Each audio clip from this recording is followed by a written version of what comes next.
So I'm trying to get better about taking time to smell the roses when I can afford to. And I talked about the town of Allensworth during Black History Month.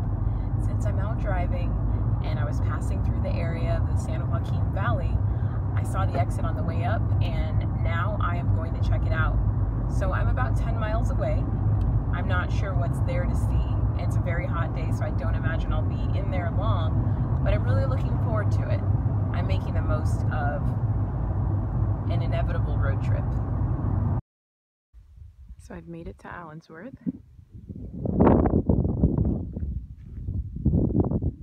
It's rather quiet out here, but it's also a campground. I think later I'm going to get in my car and make it around to the other part because I did not bring really good shoes to be out here, but no, it's also a really hot day. I guess I should also be looking for snakes.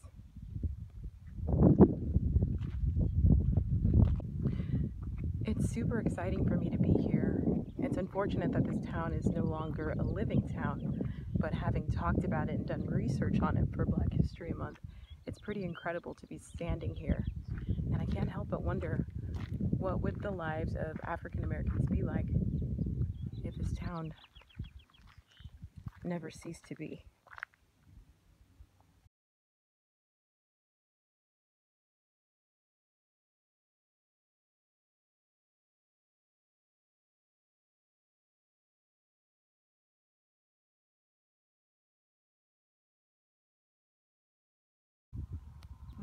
There's a look inside.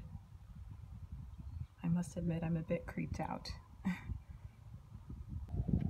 I don't know what that red structure is over there, but I imagine it would be like a general store since it's more central. The last sign says that Colonel Allensworth died in 1911. He was actually killed in a vehicle accident. I don't think it was an accident though. Lots of open land here. I think the state of California owns all of this now. I was right. It's a store. The Singleton store. So it was owned by the Singletons. They moved to Allensworth in 1910. By September, they'd constructed a store with living quarters in the back. So that is this structure we see here. Incredible. Here's a barber shop. You know, that's a very important part of the African diaspora. It doesn't matter where you are, but it's definitely part of the African American tradition. So I'm not sure if this has been completely redone.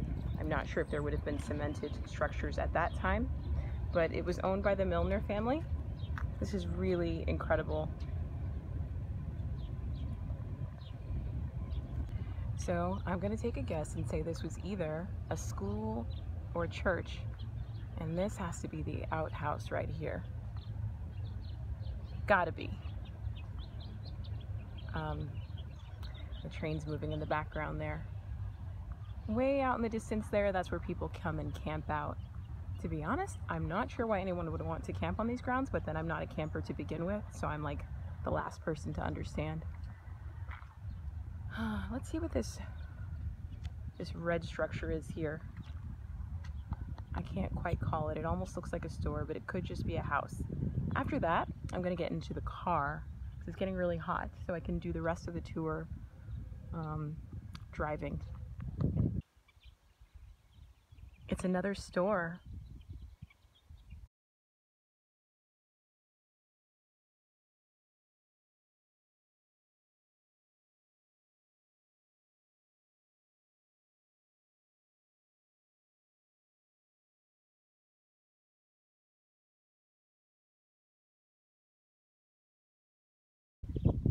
So here's another family-owned store with living quarters in the back.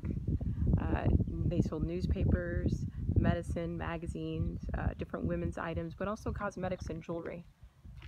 I'm going to brave it. Most likely I'm going to walk through some spider webs and see if I can see inside.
if I lived in Tulare County and I was part of Allensworth, I think I would spend a lot of time at the library.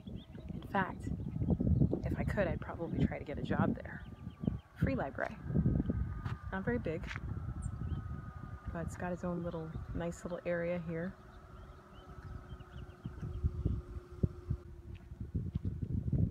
And growing up, calling myself a bookworm would have been an understatement. Okay, I'm imagining that's the outhouse back there.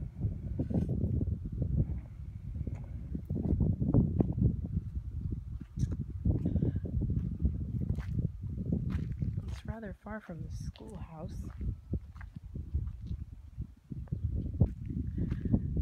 Well, the good thing about this tour is that you can actually drive the whole way. That's my car over there.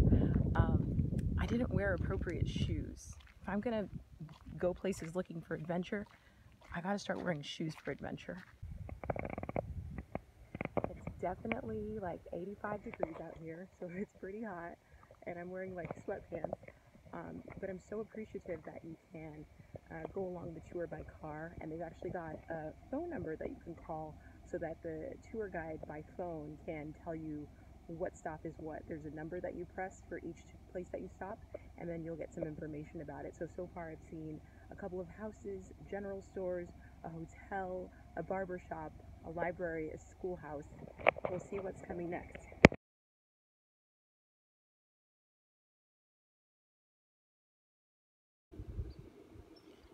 Beautiful. So what we are looking at is a schoolhouse which was built in 1912.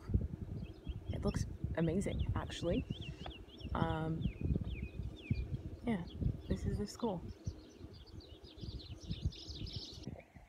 For me, this entire experience is so incredible because the most encouraging thing for people is self-sufficiency. So seeing this humongous town and everything that people were able to build, regardless of whether it lasted as long as they desired it to, is incredible. It tells you what's possible. This was over 100 years ago, and so being able to see it here and knowing that it was possible 100 years ago and we have more resources now and more know-how is really, really cool.